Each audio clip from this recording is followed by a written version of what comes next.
welcome to another edition of Classroom Chronicle. I'm your host, Pete Braley. Normally we go into the schools, or we might go to the fields, or we go somewhere where the action's happening. Today we're in our studio because we're discussing a pretty important issue, and that is basically respect on the fields, in the gyms. I'm joined by my guest today. I want to get your title right. The Executive Director of the Massachusetts Interscholastic Athletic Association, Massachusetts School Administrators Association, Dr. Robert Baldwin. Thank you. It's a mouthful, Pete. Yes. Yes, it is.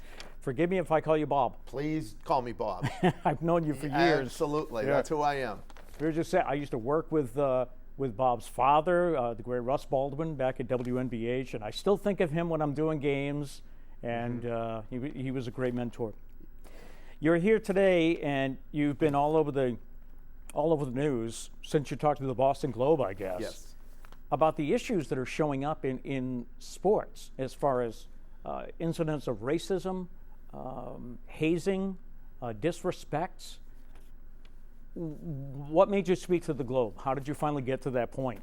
So to keep it very simple, they called and asked, and I answered. And I believe I've taken on a responsibility in this role. I've tried to be a leader my entire life, whether it was a teacher coach or now it's in this position. Mm-hmm. And I felt that in my leadership role, it was time to speak out, that enough was enough. And doesn't mean you're going to solve it and change it immediately, but maybe by speaking out, you can start to bring to attention, and I can share with you the outcome since less than a week ago of what has taken place. Yes. That people have reacted, and that was not my intent. My intent was just to speak the truth that what's happening right now needs to stop, and we need to one by one change these behaviors. The outpouring of individuals coming forward has been kind of overwhelming and pretty positive. So hopefully, more than just my comments have rung true here, and that people do want these behaviors to stop. And you don't sugarcoat it. You've been asked if this is the worst it's ever been, and the answer is yes. Yes, it is. Yeah. I've been an assistant principal, a coach, a principal. I've been there, done that. A superintendent that went into a 17th year of doing that, watching behaviors, watching what takes place. And now I'm seeing it from 60,000 feet. So I'm not just seeing it from my district or my school. I'm seeing it from our Commonwealth, and actually I'm in contact with people at the national level. It's everywhere. It's rampant. Behaviors are out of control. And you know, while I am the sports and principal person in my title, this is not unique to sports. This is behaviors in schools. These are behaviors in our communities. Where's the civility and where's the kindness that exists? And maybe, just maybe, we need to all look ourselves in the mirror and change the way we behave. I know the first time you and I talked, when we were comparing schedules to arrange this, you said to me, basically, I'm talking about being nice. Yes. I mean, it's a pretty basic issue. Yes, it is. And so I read a lot of books on leadership. I just can't get enough of them. And there's a book, Jim Collins wrote a book called Good to Great.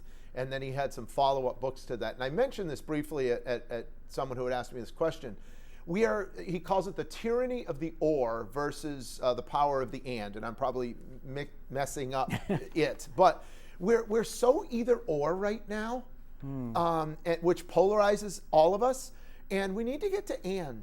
It's okay to listen to you and you listen to me and say, and where's our common ground? But what our children are behaving in what they've seen our adults do. Okay. And so they see that you have to make a choice. You're either this or you're that. Can we be this and that instead? But children mirror what they see adults do, and our adults haven't set a very good tone in the last 2 years.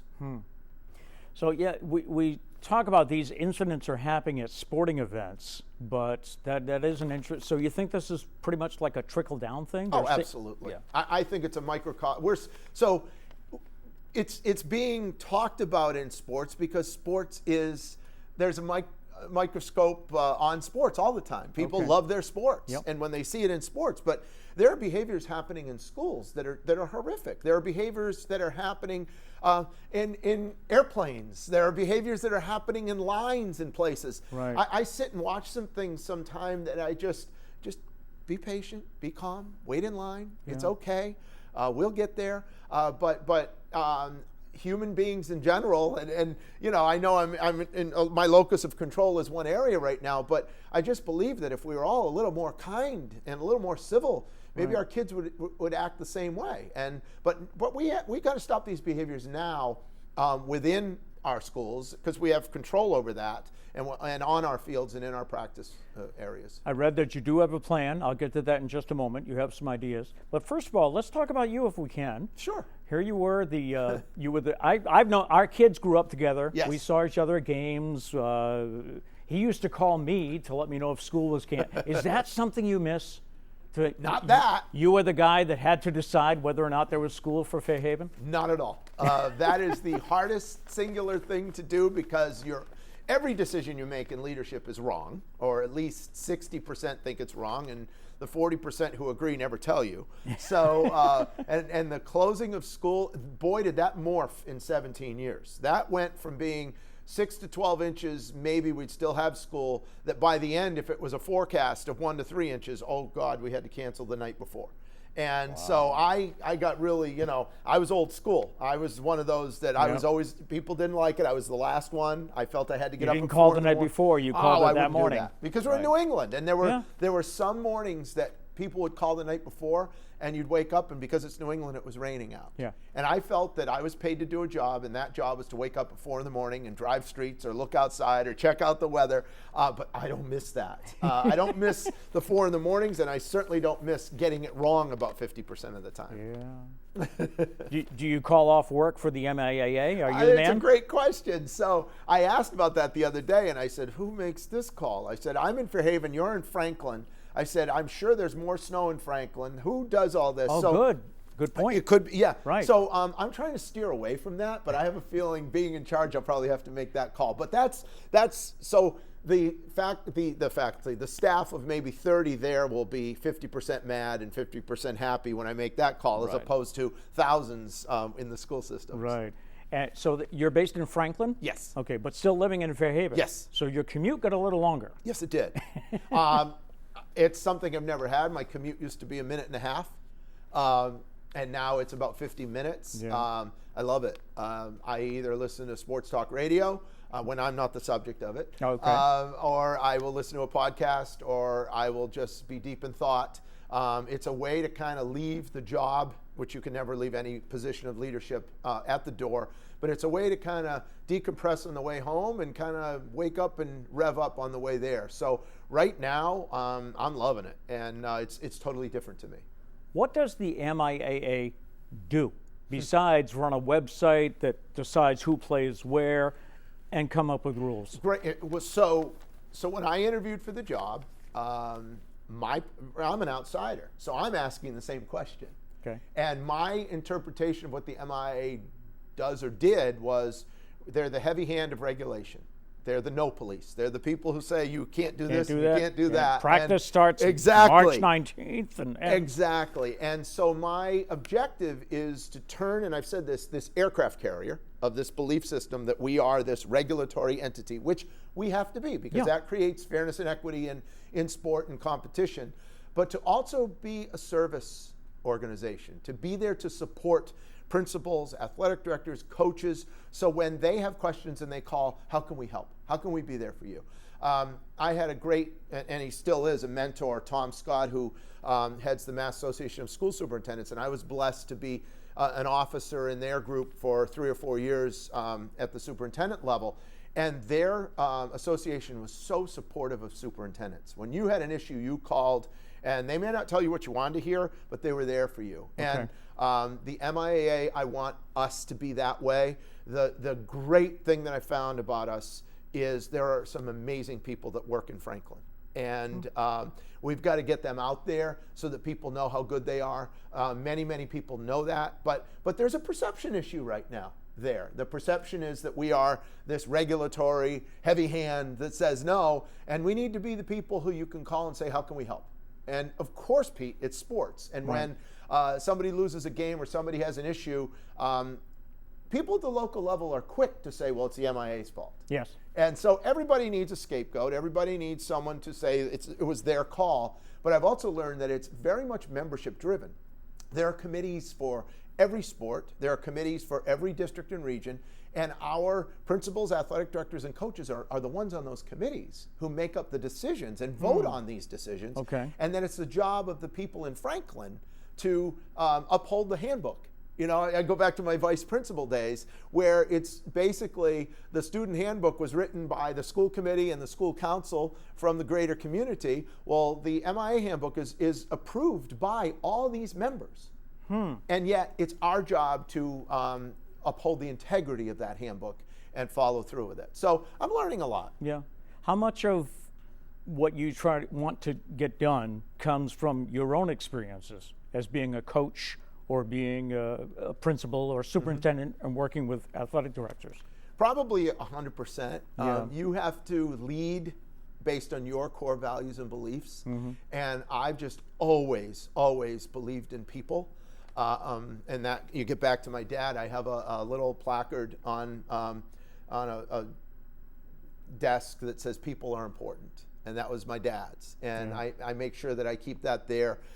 It's about people. That's why these issues bother me. Why are human beings treating other human beings inappropriately? Like this, yeah. But connecting with people, building relationships with people, that's what it needs to be all about. And that's what I've tried to be my whole life. I've always had the adage, and people who have worked with me, is I hire people better and smarter than I am and help support them.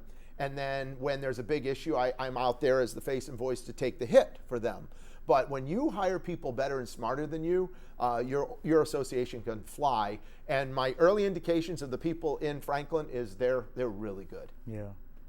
Well, let's get back to some of the issues. Sure. We had a hazing issue with the old Rochester Regional Fairhaven High hockey team, which surprised me as a resident of Fairhaven because we had a hazing issue, 15 years ago, that I thought we learned from.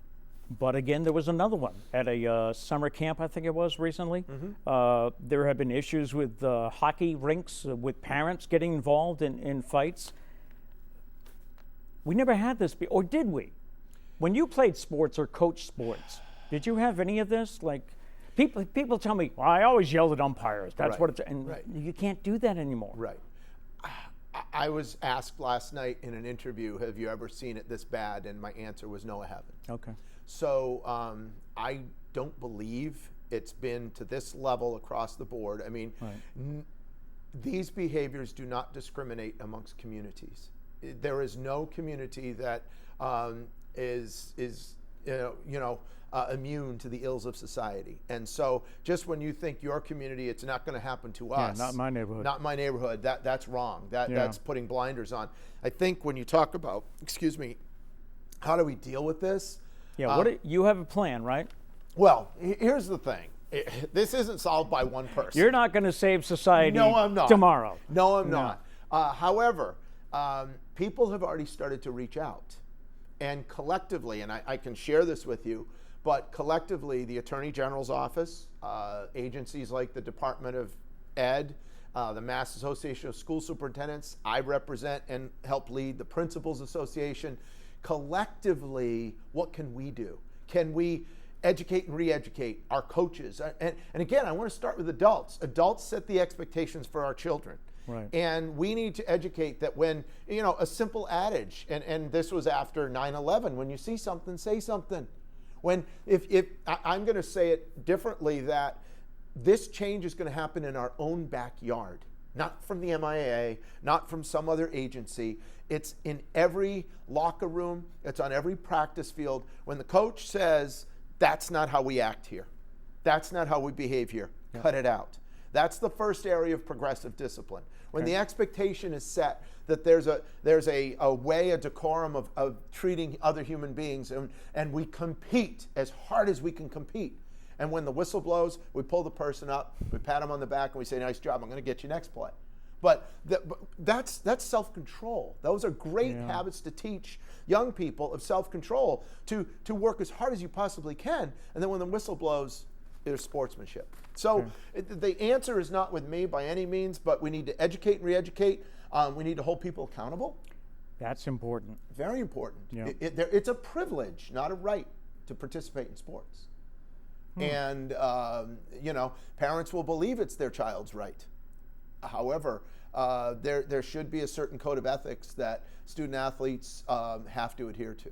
And that's the difference between, every child has a right to a public education, but not every child has a right to participate in interscholastic athletics.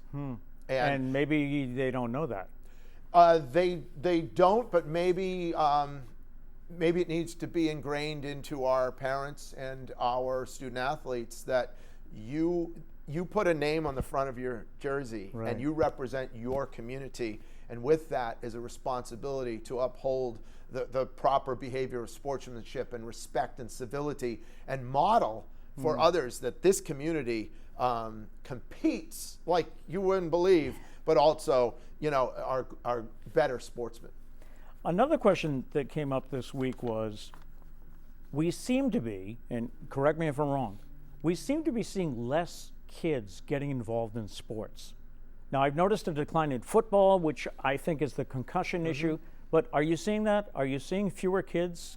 And what does that say for their own health when they get older? I have a lot of theories on that one, but sports is hard. Commitment is hard. Physical exertion is difficult, and losing is difficult. Oh, and losing, you got to learn how to lose. Oh, so I'm not a bad parent, but I will say this to everyone: not bad stuff, but I always wished for my children, and people are going to say, "What a terrible guy this guy is," but I always wished for my children struggle and a dose of adversity, because how do you learn when you win all the time? You learn when you fail. You learn when you struggle. You learn through adversity, and you learn that you have to have integrity. You have to persevere. The sun will come up tomorrow. And the other thing, and this will be my last dad quote, but I have a embroidered something or other from his grandmother that says, "Today is the tomorrow that worried you yesterday, and all is well."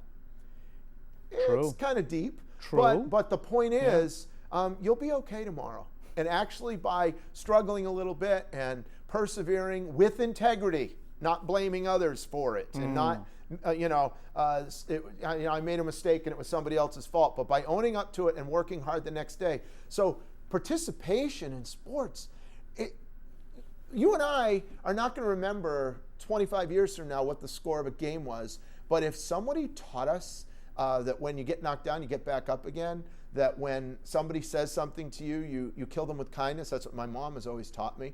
And that you take the high road. Those are life skills that sports can teach. So we need more and more people participating as members of athletic teams and in student activities and in drama programs, because that's where you learn the real lessons of life. Right.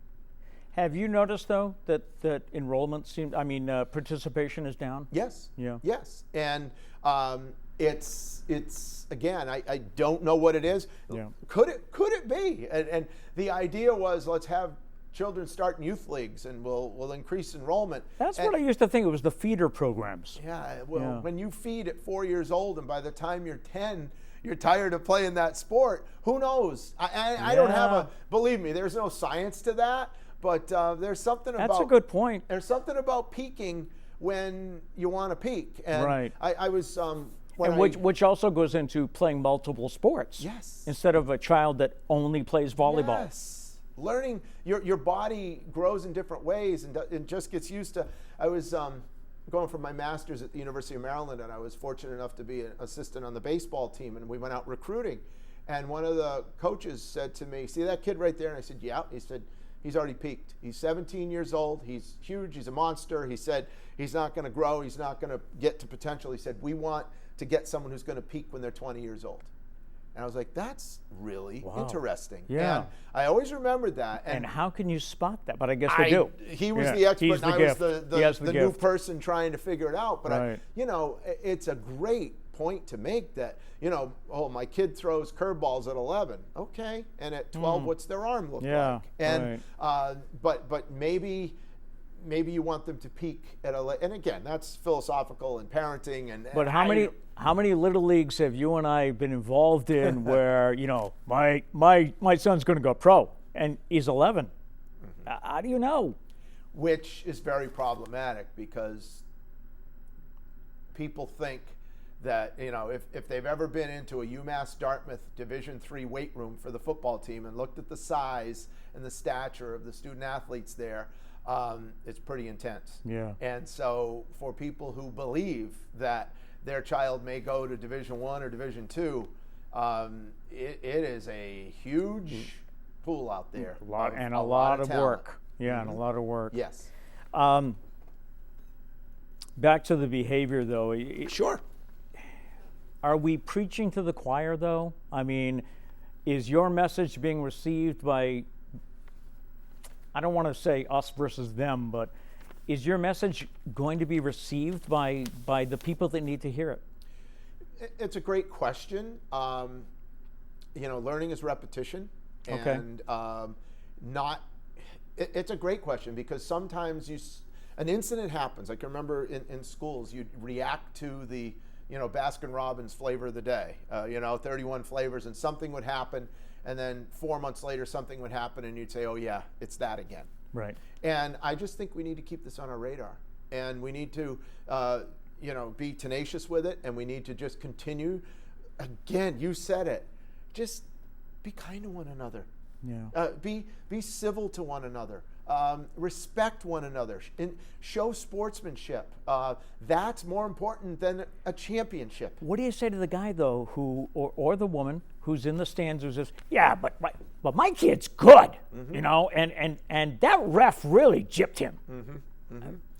They don't want to hear what we have to say. No, they don't. Yeah. And that is the greatest training I ever had to be a superintendent, or for this position, was to be an athletic coach. Because as a 12-year veteran of coaching basketball at Fairhaven High, which was intense for a small town, it's got an amazing reputation for basketball, and I heard it all.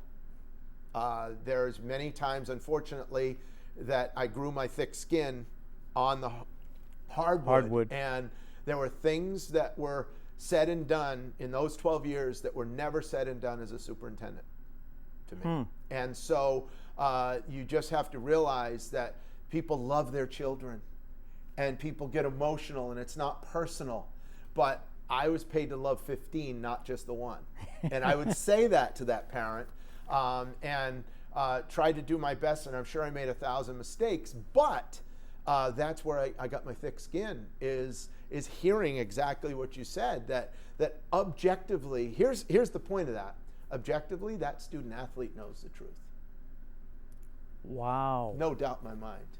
Wow. The parent sees it. So with he love. knows if he's doing his best. He knows if the ref made a bad call or I just blew it. So. Yeah. I believe she and he know objectively where they fall in the talent line.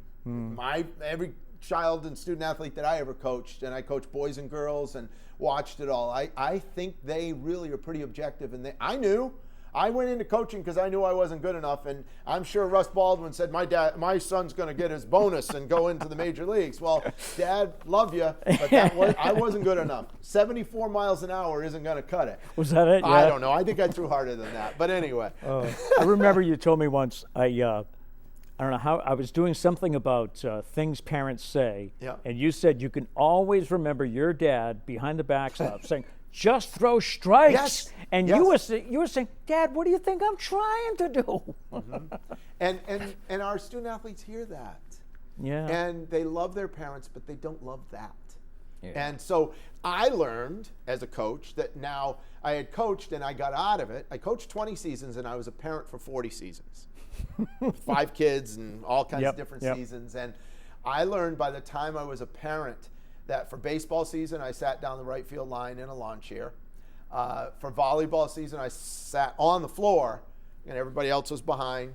For basketball, I'm not sure where I sat, but it was, and I heard a lot, and I would just listen, because first it was the ire of the coach, and I was that, and I kind of knew what the coach was saying and doing, and then it was the officials, and it was everything else, and that's what people pay their ticket to do, is to have a good time and get emotionally involved. That's great. Right. But having gone through it, I was the quietest parent you could ever imagine, because I had lived the other side. And I also believe that maybe my children didn't want to hear, you shouting out that. That's all. Yeah. And again, parents love their children, and they when you drive from 4 years old on to at 5 a.m. to a tournament game somewhere, you're putting in a lot of time and effort into that. Yeah. And then all of a sudden it gets to the high school level and they're not playing much.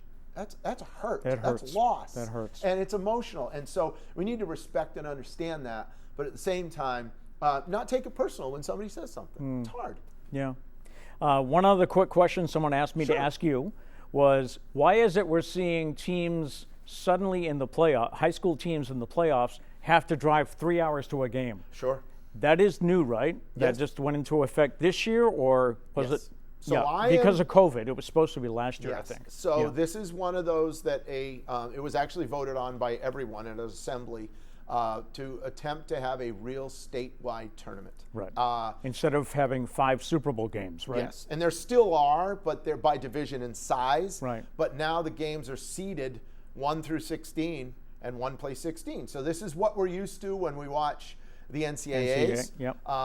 And this happens in many, many, many states.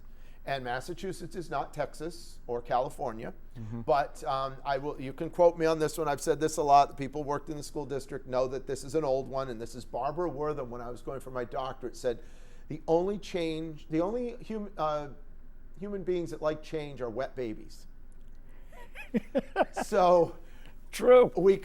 So we come into this new position on August 23rd and inherit a statewide tournament, a new power ranking system, and online ticketing. And the toothpaste is out of the tube, and they're all the right thing to do. But what happens in the first week? You get a school that overlooks New York State getting seeded to go play Nantucket.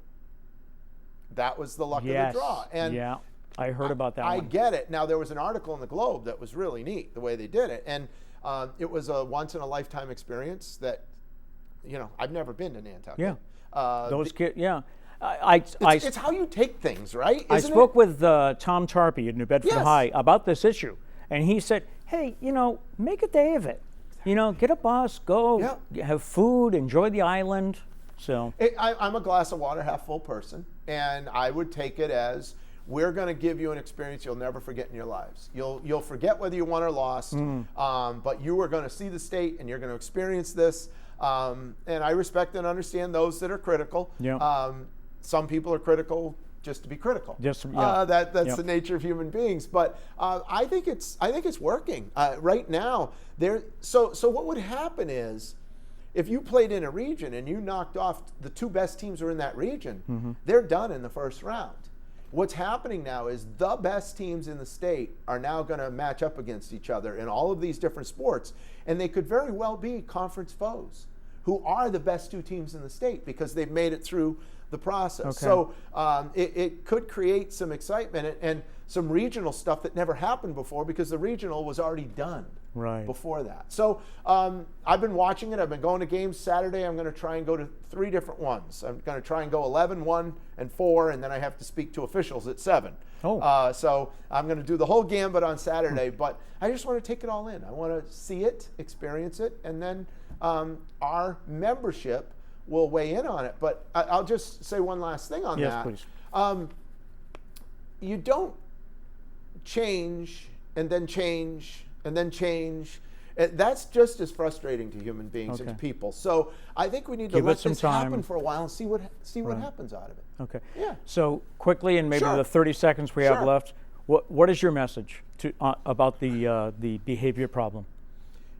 Every single person should just say, compete hard, parent to child, compete hard, give everything you've got, be a good person.